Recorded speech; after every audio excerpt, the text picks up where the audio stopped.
Following the exposure of the scandal involving chemical and edible oil being transported together in China, the situation has continued to escalate.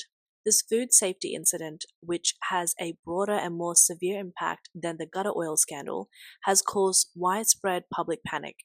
As more details emerge, all parties involved, including the Chinese Communist Party, have responded. Some have even cited a speech by CCP leader Xi Jinping from 11 years ago. If food safety cannot be long-term maintained, governance is not qualified, suggesting the CCP should have stepped down long ago. Citizens are still unsure which cooking oils are contaminated and troubled about whether the oil at home is safe to consume and what oil they can use in the future. Who exactly has a problem with their oil? Can you tell us so we can avoid buying it? Accountability can come later, but what we ordinary people care about most is which oil is safe and which isn't. Are we supposed to figure it out by smelling it ourselves? That's not very accurate, right? I still need to cook later. Can we eat this oil or not? Or should we just keep eating it since we've been doing it for so long anyway? Uncertain of which oils are the problematic ones, many have decided to avoid them altogether. Some people have thrown entire barrels of oil into the trash and started making lard at home. Concerns about lard's high cholesterol have been set aside, as it is seen as a lesser evil compared to the potentially toxic oil. One mother, after learning about kerosene tankers transporting cooking oil, busily prepared lard at home. Mom, are you planning to start an oil refinery? Why do we need so much oil? Don't we already have a lot at home? It's not enough. Just thinking about them transporting cooking oil in chemical trucks makes me want to vomit. I'd feel safer making my own oil. I've decided we're going to stick to lard from now on. That's really outrageous. It's more than outrageous. We need to boycott this practice of transporting cooking oil in chemical trucks. We're not eating that kind of oil anymore. Don't they feel guilty? Guilt? It's long gone, stored away in those tanks. A blogger commented, in autocratic China, the health and safety of the people are mere sacrifices to power and interest. If the Communist Party truly had a conscience, perhaps China would still have a trace of humanity and justice. But in reality, is that their conscience has long been melted into a pool of cold, callous oil residue. Some people have devised various self-rescue methods like buying small oil presses online to make peanut oil at home. However, they worry whether the peanuts might also be toxic, given that a lot of the pesticides are used in their cultivation and even farmers don't eat them. They lament these days even eating oil can be a problem. How are we supposed to survive? More people are flocking into foreign supermarkets like Costco and Sam's Club, rushing to buy imported cooking oil. Online orders for imported oil have also surged. An online commentator shared, it's not enough to just buy cooking oil, you also need to replace all staple and storable foods at home with imports like flour, rice, and soy sauce. Just because some things haven't been exposed doesn't mean there's no scandal behind them. Fat Don't Lie Supermarket's self-branded cooking oil has also been popular among consumers. On July 10th, multiple videos from Henan netizens showed people rushing to buy it, leading to a shortage of peanut and sunflower oils. Fat Don't Lie, a private supermarket that has recently risen to prominence, although just a local supermarket in Henan, has gained nationwide fame for its good reputation. However, what people don't know is that Fat Don't Lie's so-called self-branded oil is actually just outsourced and labeled, transported from oil refineries using the same type of oil trucks. Whether these refineries strictly follow regulation is known only to them. In China, there is no true utopia. Unless you are a top official consuming exclusive provisions, it can be said that all 1.4 billion people cannot escape food safety issues. This food safety crisis has revealed the CCP's long-term incompetence and negligence in regulation. The public preference for foreign supermarkets, imported foods, and Fat Don't Lie is a silent protest against the CCP's management. Ironically, someone unearthed a remark made by Xi Jinping when he first took office in 2013. If a party in China cannot even maintain food safety and cannot do so for the long term, someone will question our qualification. Whether Xi Jinping remembers his words from 11 years ago is unknown. An online commentator questioned, "After 3 terms without improvement, do you think you're qualified?" Another commentator pointed out that after many years of CCP rule, boasting as the people's servant, it still cannot guarantee even the most basic food safety. The people's trust has been worn down by countless disappointments, and the CCP's legitimacy as a ruling party has long been lost, and it should have stepped down long ago. Someone else commented and said, "The subtext is we need to address those questioning our qualification long term, not food safety." After the oil tanker carrying mixed oil scandals broke, the exclusive expose by the Beijing News received recognition and praise on social media platforms. Some even sent monetary rewards, specifically requesting that the money be transferred to the hero investigating journalist Han Futao, who bravely exposed industry secrets. Some lamented that in China, 5 investigative journalists are worth 100 market regulators. However, the social media was shocked to find that Han Futao's Weibo account had been deleted, and he was missing. It's clear to everyone that this is the CCP's typical way of handling problems, not answering the question, but quickly silencing those who raise them. This sparked an online campaign for Han Futao's safety. It's worth noting that the Beijing News is a market-oriented media run by the Beijing Party newspaper, essentially also state media. Commentator Li Lingyi said, "The Beijing News is also under CCP control. It occasionally reports some truth, leading to recognition from some Chinese people. This shows how much the CCP has deceived the Chinese people with lies." Li Lingyi believes this media exposure might be a CCP ploy before the third plenary session, attempting to divert attention from its role in man-made disasters during the flood and the focus on its corruption and incompetence. He said usually they ignore it, but now the party needs to shift the crisis to governance and incidentally dig out some dirty money from the oil transportation industry. It's a dog eats dog situation. The Beijing News report involves Sinograin and Hopeful Grain and Oil, both cooking oil production and processing enterprises, part of the midstream of the industry chain, considered the national team and a private giant, respectively. The downstream business mainly involves the packaging, transportation, and sales of cooking oil, including bulk oil for catering and packaged oil for online and offline retail. Among Hopeful Grain and Oil's clients are suppliers of cooking oil to major Beijing universities' canteens. In recent days, the issue of where the contaminated cooking oil has gone and its overall impact has become a major public concern. With no official answers, social media users used an open-source truck tracking app to uncover clues about the destination of the problematic oil. Some discovered that the contaminated soybean oil from Sinograin was loaded into tankers that had previously transported coal to oil chemicals and then sent to Xinling New Power Oil Company in Mian County, Hangzhou City, Shanxi Province. Public bidding information shows that Xinjiang New Power won 9 bids over the past 5 years. In 2019, they secured a procurement bid from Shanxi University of Science and Technology, and in July 2023, they won bids from Hangzhou Vocational and Technical College and the Mian County Civil Affairs Bureau for supplying cooking oil to disadvantaged residents. This suggests that a significant amount of contaminated oil may have ended up on the tables of many universities and local residents in need.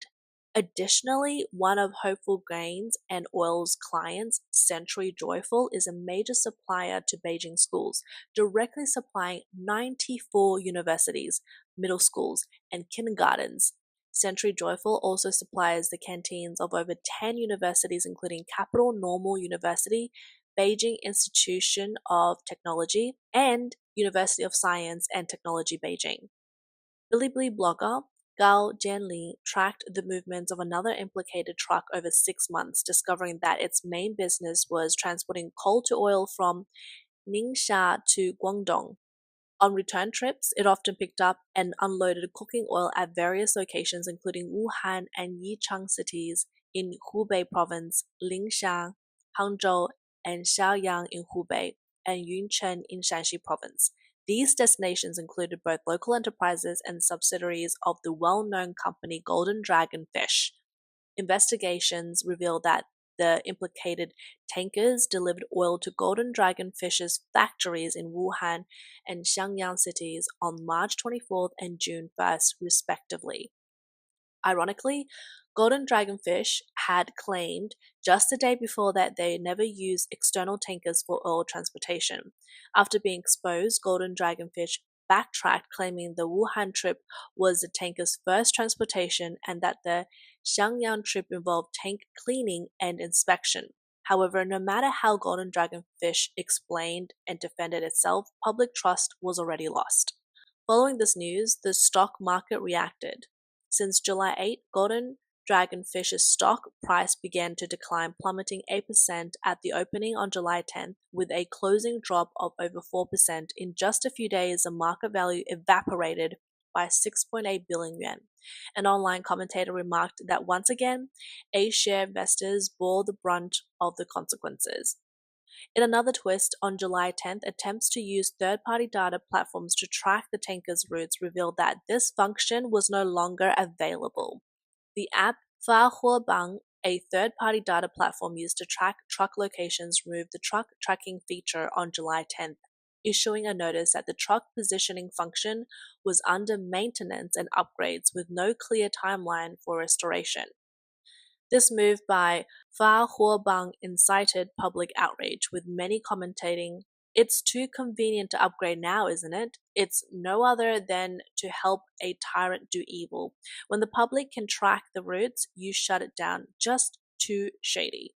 Not only that, by July 11th, some Chinese media reports on the flow of mixed transportation of cooking oil have been deleted from the entire network. Meanwhile, more industry secrets about the mixed transportation of cooking oil by tanker trucks surfaced. It was found that not only did tankers that transported chemical products also transport cooking oil, but even those labeled as dedicated cooking oil tankers sometimes carried chemical products. On July 10th, an user from Zhejiang posted a video showing a dedicated cooking oil tanker entering a local chemical plant. Public records indicate that the plant, named Zhejiang Rixing New Materials Technology Company, operates in the chemical raw materials and chemical products manufacturing industry, primarily dealing with textile auxiliaries. A report was filed with the local Food Supervision and Administration Bureau, and the staff responded. It's definitely not food they're transporting. There are specific personnel handling this, including a cyberspace administration and our office. The involvement of the Cyberspace Administration likely signals that the person who posted the video is in trouble. As the entire country focused on the contaminated cooking oil scandal, other industry issues surfaced. On July 9, in Zhengyi City, Guizhou Province, an agent from Guoji Xiangju discovered that bulk liquor was also being transported in the tankers that had previously carried coal-to-oil chemicals. With the internet's attention on the chemical oil tankers mixing with cooking oil, many implicated brands responded, trying to distance themselves from responsibility and restore their reputation.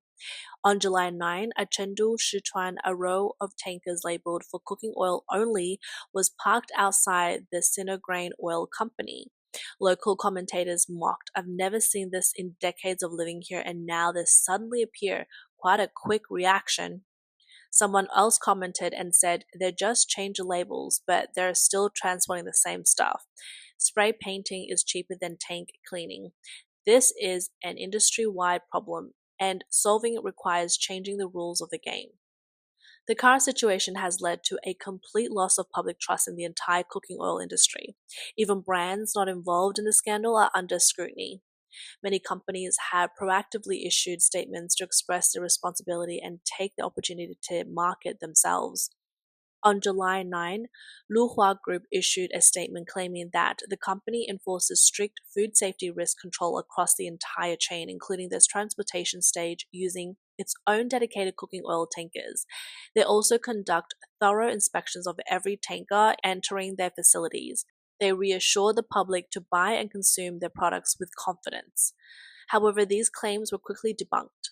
Someone found a 2011 report on Luhua Group's logistics stating that since 2002, Luhua Group had gradually sold off its vehicles and formed a close partnership with Laiyang Logistics Center. More convincingly, Luhua's group general manager had said, "In the past, we delivered our own goods, but now we save at least half on freight costs by using logistic vehicles instead." This report effectively confirmed that Luhua Group from Shandong hasn't owned a single transportation vehicle for over 20 years. Luhua Group's marketing ploy backfires spectacularly. However, Luhua did not give up. On July 10th, in a live broadcast from Luhua's flagship store, the host drank oil on camera to prove its quality, repeatedly consuming oil under the urging of comments. This act reportedly generated 500,000 yuan in orders. The live broadcast of the host drinking oil even trended on Weibo on the 10th. Many angry commentators flooded the live streams of various cooking oil brands, questioning them about the issue. To prove their innocence and for marketing purposes, many cooking oil brands follow Luhua's example, with their host drinking oil live to prove its quality and denying any connection to the tanker mixing scandal. The cooking oil industry became lively, with brands going to great lengths to sell their products. Regarding accountability for this incident, many people criticize the tanker drivers for their unethical actions. However, the blame does not solely lie with the drivers. The transportation, production, and sales sectors all share responsibility. The fierce competition in China's transportation industry has also contributed to these chaotic practices. On July 9, a dialogue with a tanker driver was published by NetEase News. A driver with 8 years of experience in transporting hazardous chemicals explained that non-food grade tankers transporting cooking oil is primarily due to lax oversight by Sinograin. They don't check the relevant qualifications of tankers, allowing any truck to load. The driver mentioned that many general cargo tankers also carry flammable and hazardous materials. At this factory, general cargo tankers transport dangerous goods daily with no oversight. The tanker industry is also so competitive now that securing any cargo at all cost is considered quite fortunate.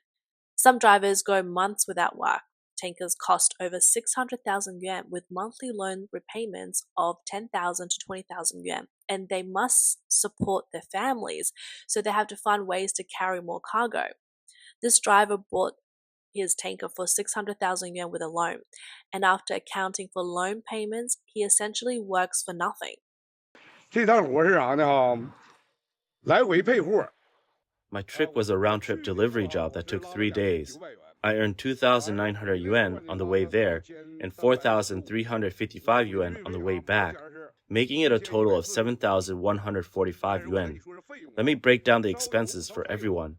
Diesel cost 3,050 yuan. Highway tolls were 1,860 yuan. Logistics fees were 200 yuan. Food and weighing costs were 130 yuan. Security personnel cost 450 yuan. Tire repair was 50 yuan, and other taxi fees and such were 5,905 yuan. So, after working for 3 days, I'm left at 1,240 yuan. This is on the condition that I personally drive myself. If I hired a driver, it would cost me 400 yuan a day, leaving me with only 40 yuan after 3 days of work. This tanker driver also shared his grievances on social media, using his example to show how much money a tanker driver can actually make in a day. Social media users noticed that this driver did not mention the cost of cleaning the tanks. However, the video was posted on March 15th before the tanker oil scandal was exposed, so it is considered more genuine. Someone commented and said, "These calculations are mind-boggling. Chinese people really have no way to live. The exploitation by the CCP state-owned enterprises and the government is far worse than the capitalists they criticize." Of the 3,050 yuan spent on fuel, 1,500 yuan is taxes. With tolls included, every yuan a tanker earns, the government takes 50 cents. Another commentator remarked, "Cleaning tanks? What nonsense. It's too costly and not feasible with such low income." From this driver's video, it seems that not cleaning tanks is a common practice in the industry. Another tanker driver revealed that when he was driving a tanker after loading herbicides, He unloaded them in Beihai, Guangxi, and then loaded cooking oil in Fangchenggang, Guangxi. As a worker, he had no choice but to comply when his boss forbade tank cleaning. However, he has since resigned. Recently, a Weibo user posted that a distant relative who drives tanker for a living shared insights about the common practice of tank cleaning in the industry, including at Sinograin. The driver bluntly said, Not cleaning oil tanks is actually quite common. In this industry, most drivers aren't well educated. Who would happen to eat that particular batch of oil? We all make a living by driving, earning about 10,000 yuan a month, working around the clock, almost 24 hours a day in the seat. It's very tough. In reality, bosses don't pay extra for cleaning tanks. We earn mainly from the amount of cargo we transport. If we can skip cleaning and no one forces us to, many will choose the easier way. a comment noted, garbage trucks have sorting. Who would have thought cooking oil tankers don't? However, even without sorting, if oil factories inspected the vehicle qualifications before loading and sampled the oil quality upon receipt, and if traffic authorities strictly checked special vehicles, any one of these measures could prevent such issues. Someone also commented and said, do you know why you end up consuming kerosene? Because truck drivers can't make a living. And why can't truck drivers make a living? Because the CCP uses money printing, housing, and debt to exploit the people completely. That's why you end up with kerosene, gutter oil, and all sorts of high-tech foods. Therefore, under the CCP regime, when even basic food safety cannot be guaranteed, its credibility is non-existent and it should have been ousted long ago. Tanker drivers taking risks for their livelihoods and general cargo tankers carrying hazardous materials highlight industry chaos and lack of regulation. This reflects China's economy, struggling under an authoritarian regime where people can only survive in the cracks. Sinograin's attempt to shift blame are just the tip of the iceberg. The real problem lies in the system's decay and incompetence.